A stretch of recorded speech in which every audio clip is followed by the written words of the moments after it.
আওয়ামী লীগ বুঝবে এখন, বিএনপি না, আওয়ামী লীগ বুঝবে যে 15 বছর যে অপকর্ম করেছে, হেলিকপ্টার দিয়ে পালিয়ে যেতে হয়েছে। বেগম খালেদা জিয়া কিন্তু পদত্যাগ করে গণভবনে, বঙ্গভবনে পদত্যাগ করে এসে নয়াপল্টনে কিন্তু বড় সমাবেশ করে তারপরে বাসায় ফিরেছে। বিএনপি কিভাবে সংস্কার? না, রাজনৈতিক দলের বিএনপি তো সংস্কার বিভিন্ন সময়ে হচ্ছে এবং প্রয়োজনে সময় উপযোগী আরও যদি প্রয়োজন হয় আমাদের ভারপ্রাপ্ত চেয়ারম্যান তারেক রহমান তিনি নিয়মিত বলে যাচ্ছেন। আমি তো মনে করি যে আরও যদি সংস্কার প্রয়োজন করবেন, রাষ্ট্র মেরামতের সংস্কারের জন্য যে আমাদের 31 দফা, সেটাও আমরা একদম গ্রাম পর্যন্ত, ইউনিয়ন পর্যন্ত, উপজেলা পর্যন্ত, পৌরসভা, জেলায়, সেমিনারে, সিম্পোজিয়ামে আমাদের শিক্ষক, বুদ্ধিজীবী, আইনজীবী সকলকে দিয়ে আমরা কিন্তু সেগুলো কিন্তু পৌঁছেছি।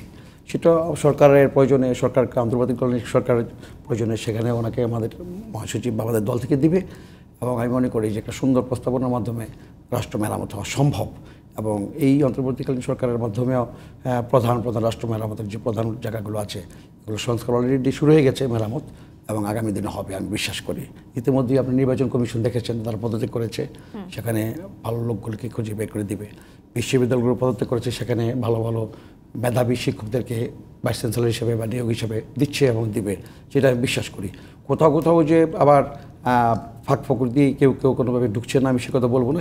সেই ব্যাপারে অন্তর্বর্তীকালীন সরকার নিশ্চয়ই সতর্ক থাকবেন এবং আমরাও সতর্ক থাকবো, কেউ যেন সাবোটাজ করতে না পারে।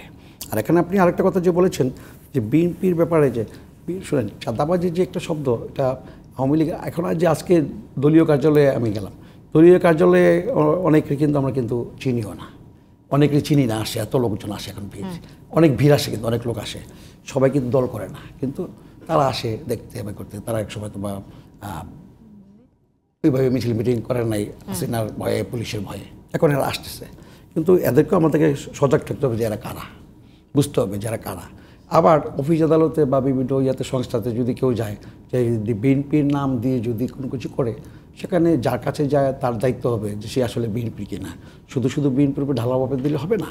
আবার সুনির্দিষ্টভাবে দু এক জায়গায় বিচ্ছিন্ন ঘটনা হয়েছে, সেটি কিন্তু আমাদের দল কিন্তু সিদ্ধান্ত নিয়েছে, সেটাও সত্য।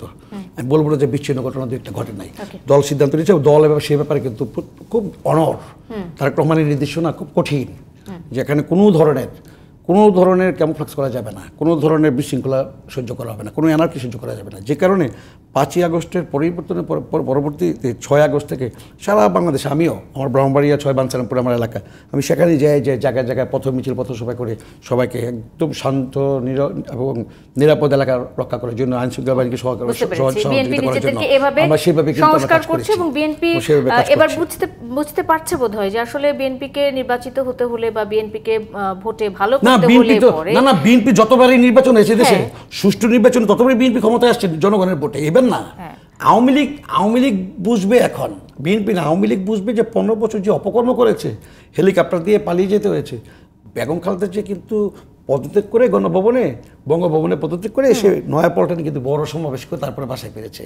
বেগম খালেদা জিয়ার পদত্যাগের ইতিহাস কিন্তু এরকম। সুতরাং এবং গণতন্ত্রের প্রতি শ্রদ্ধাশীল। রতন ভাই একটা বললেন না যে তত্ত্বাবধায়ক সরকারটা দাবি ছিল আমাদের 90 সালে, কিন্তু সেটি কিন্তু আমরা কিন্তু বেগম খালেদা জিয়া কিন্তু 96 সালে কিন্তু গণতন্ত্রের প্রতি শ্রদ্ধাশীল হয়ে কিন্তু সেটা কিন্তু এই অভ্যুত্থানটা তো রাজনৈতিক দলগুলোর মধ্যে এই সংস্কার বোধটুকুন এনেছে যে তাদেরকে যে করে হোক জনগণের মন জয় করেই আসলে ক্ষমতায় আসতে হবে। এটা এসেছে যে আওয়ামী লীগ জাতীয় পার্টি, এটা হওয়া যাবে না কখনো, হাসিনা হওয়া যাবে না।